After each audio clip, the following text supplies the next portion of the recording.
Wa an Abi Hurairah radhiyallahu anhu, dari hadis selanjutnya dari sahabat Abu Hurairah radhiyallahu anhu, beliau berkata, qala Rasulullah sallallahu alaihi wasallam, Rasulullah sallallahu alaihi wasallam bersabda, man ghassala maitan falyaghtasil wa man hamalahu falyatawadda. Ini sunnah di mana disunnahkan mandi, tempat-tempat di mana disunnahkan mandi. Jadi di antara ya, perkara yang disunnahkan itu adalah mandi. Mandi itu ada mandi sunnah, ada mandi wajib, ada mandi mubah. Nah, ini hadis ini menerangkan mandi yang sunnah. Jadi ada mandi wajib, mandi karena berhubungan, mandi karena mimpi, ya. Nah, itu namanya mandi wajib. Ada namanya mandi sunnah. Mandi sunnah diantaranya mandi mau pergi Jumatan, mandi mau sholat, mandi di malam Ramadan, itu sunnah. Mandi di malam Ramadan. Di antara sunnah lagi, ya, mandi karena setelah memandikan mayit. Nah, ini dalam hadis ini menerangkan dalil sunnahnya mandi setelah memandikan mayit. Wa an Abi Hurairah radhiyallahu anhu qala Rasulullah sallallahu alaihi wasallam, man ghassala mayyitan falyaghtasil, kata Nabi. Barang siapa yang memandikan mayit, falyaghtasil, makalah hendaklah mandi. Jadi kok kita mungkin habis mandikan mayit, ya, mayit keluarga, mayit tetangga, sunnah untuk mandi, ya, sunnah, tidak wajib, tapi sunnah. Falyaghtasil, maksudnya tidak wajib gimana? Seandainya tidak mandi pun, ya, solat kita tetap sah. Beda dengan mandi wajib. Kalau mandi wajib tuh harus mandi, kok kita tidak mandi, mimpi. Kok kita tidak mandi, habis berhubungan, solat kita tidak sah. Kenapa tidak sah? Karena masih dalam keadaan hadas besar. Ya. Itu namanya mandi wajib. Harus, tidak boleh tidak, harus mandi. Jangan sampai tidak mandi. Kok tidak mandi, maka terhitung hadas besar terus. Nah, kok terhitung hadas besar? Hadas kecil, ya. Perkara-perkara yang seharusnya bisa suci karena berwudu, orang kok hadas besar tidak bisa suci.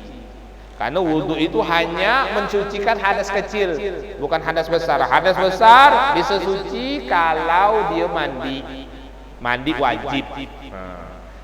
Mandi wajib itu syaratnya cuma dua. Yang pertama niat, yang kedua rata seluruh tubuh rata. Nah, itu udah cukup. Yang penting udah memenuhi dua syarat ini udah cukup. Beda dengan mandi sunnah. Mandi sunnah ini walaupun tidak rata, ya tetap mendapatkan pahala kesunahan. Tapi kalau mandi wajib, ya, harus rata. Seluruh tubuh harus rata. Jangan sampai ada anggota tubuh tidak terkena air. Rambut harus rata terkena air, badan harus rata terkena air, kulit harus rata terkena air, lipatan-lipatan tubuh harus rata terkena air. Jangan sampai ada yang tidak terkena air. Nah, kalau tidak terkena air, ada sedikit anggota tubuh kita tidak terkena air, maka mandi wajibnya tidak sah. Mandi wajib tidak sah, solatnya tidak sah. Biar beribu kali solat, biar berpuluh kali solat, tidak sah karena masih dalam keadaan hadas besar. Beda dengan mandi sunnah. Kalau mandi sunnah yang penting mandi walaupun tidak rata, ya, tetap mendapatkan kesunahannya. Nah, di antara mandi sunnah itu adalah mandi setelah kita memandikan mayit. Nah, jadi kalau kita habis mandikan mayit, mayit siapapun, maka mandi, ya, kalau bisa kita mandi. Kalau kata orang kampung biasanya terbayang-bayang kalau tidak mandi. Nah, ini kalau kata orang kampung. Tapi kalau berdasarkan hadis Nabi, sunnah mandi. Pokoknya terbayang tak terbayang pun, usahakan habis mandikan mayit, mandi. Sunnahnya seperti itu. Wa man hamalahu falyatawaddo, dan siapa yang membawa mayit maka hendaklah berwudu. Sunnahnya setelah apa? Mikul mayit itu sunnahnya wudu. Kalau habis memandikan sunnahnya mandi. Kalau habis mikul mayit, kalau kita mikul mayit, kita wudu setelah itu. Itu sunnahnya seperti itu. Walaupun tidak membatalkan wudu, maksudnya sunnahkan wudu di sini bukan bermakna kalau kita mikul mayit wudu kita batal, enggak. Ini hanya kesunahan. Kesunahan maksudnya yang paling baik ya, setelah kita memikul mayit kita berwudu. Tapi seandainya kita tidak berwudu, kita masih ada wudu, langsung sholat, itu pun sah-sah saja. Karena wudu kita tidak batal. Di sini maksudnya sunnah berwudu itu maknanya bukan berarti wudunya batal. Paling baik berwudu setelah memikul mayit.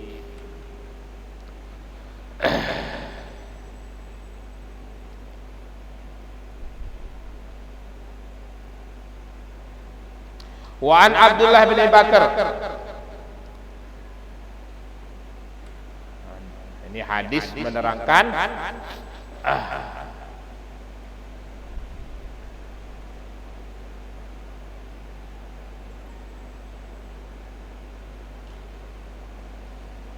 perkara yang mewajibkan kita berwudu selain sholat. Jadi selain sholat itu ada perkara juga yang mewajibkan kita wudu. Apa? Di antaranya memegang Quran.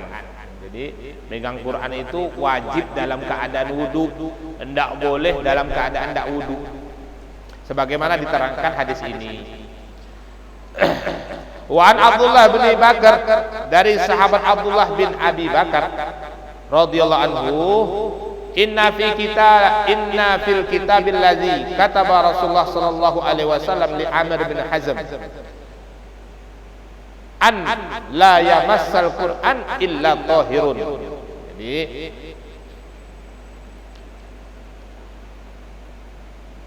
Rasulullah sallallahu alaihi wasallam menulis surat yang isinya alla yamassal Qur'an kepada seorang sahabat.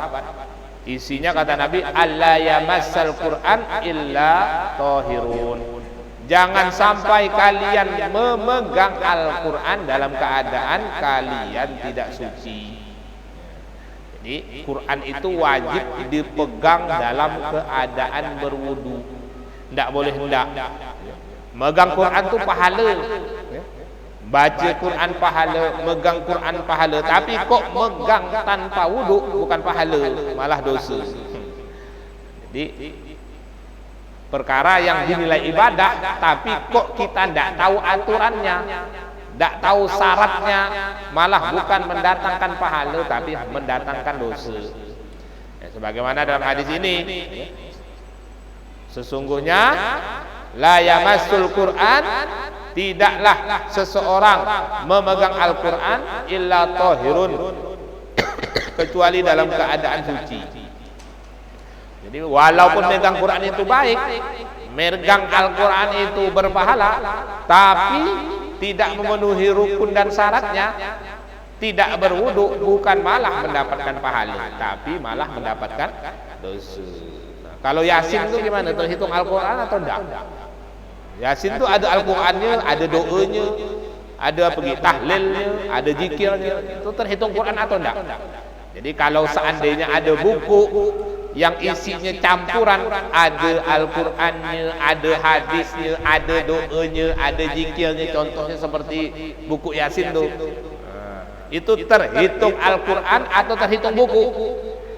Dilihat mana yang banyak Al-Qurannya atau banyak selain Al-Qurannya. Kalau yang banyak selain Al-Qurannya, maka hitungnya seperti buku. Berarti kita megang ada wudu pun tidak berdosa.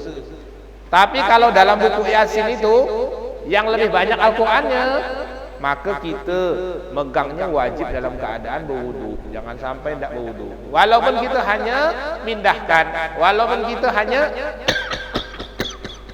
mengantarkan, itu wajib dalam keadaan wudu. Kalau tadi Al-Qurannya lebih banyak, maka dilihat, karena setiap buku Yasin itu ya, beda-beda. Ada yang banyak Al-Qurannya, ada yang sedikit Al-Qurannya. Nah, dihitung.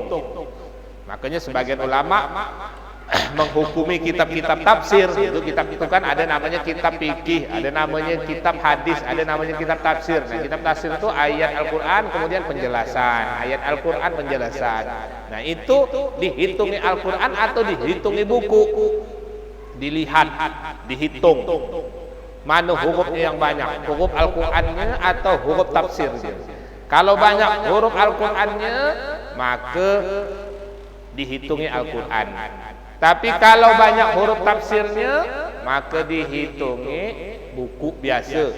Kita tak wudu pun tak berdosa. Nah, kalau ragu-ragu gimana? Saya tak pernah hitung, Pak Ustaz. Banyak di mana menghitungnya. Kalau ragu-ragu, ambil yang paling hati-hati. Apa yang paling hati-hati? Berwudu lebih bagus. Sehingga kita tak ragu ya tak? Jelas kalau kita pegang wudunya, kalau kita megangnya dalam keadaan wudu, jelas ya. Berarti kita tak ada sanksi, kita berdosa. Kalau yang paling hati-hatinya. Ya.